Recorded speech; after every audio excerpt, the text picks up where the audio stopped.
Hi దోస్తులు, అందరూ ఎలా ఉన్నారు? మంచిగున్నారా? మేమైతే ఈరోజు మా ఊరి చేతిలో చేపలు పట్టేసాం. చేపలు అయితే చాలా చాలా పడ్డాయి. ఇప్పుడే పట్టుకొచ్చినాం, చూడు ఎలా ఎగురుతున్నాయో. ఆ చేపల పులుసు కొద్దిగా చింతపండు తగిలిచ్చి వేస్తే ఉంటుంది నా స్వామిరంగా. ఒక్క ముక్కు తింటే మళ్ళీ మళ్ళీ 4 ముక్కలు తినాలనిపిస్తుంటుంది. ఎందుకంటే ఈ చేపల పులుసు అని అంత టేస్టీగా ఉంటుంది. ఇవి మామూలు చేపలు కాదు, చూస్తుంటేనే నోరు ఊరేస్తుంది. ఇప్పుడే కొద్దిగా మా నాయనకు ముందుకు పట్టించినటువంటి క్లీన్ చేసేసినాడు. ఇప్పుడే కొద్ది గాలాలు పట్టుకొచ్చినాము. ఇబ్బైతే చాలా పొగర మీద ఉన్నాయి. ఇప్పుడే కదా పట్టుకొచ్చింది అది.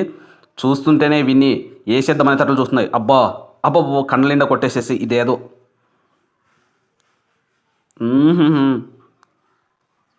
మంచి కోబట్టినట్లున్నాయి. మంచి పొగరు మీదుగానే ఉన్నాయి చేపలు. చూడాలి, ఈరోజు చేపల పులుసు పట్టేసి తినేసి ఒక ముద్ద తినేవాళ్ళు 2 ముద్దలు తినాలి ఈ చేపల పులుసుతోటి. చూస్తున్నారు కదా ఫ్రెండ్స్, మా వీడియో కానీ మీకు నచ్చినట్లయితే లైక్ చేయండి, కామెంట్ చేయండి, సబ్స్క్రైబ్ చేయండి. Okay, bye friends.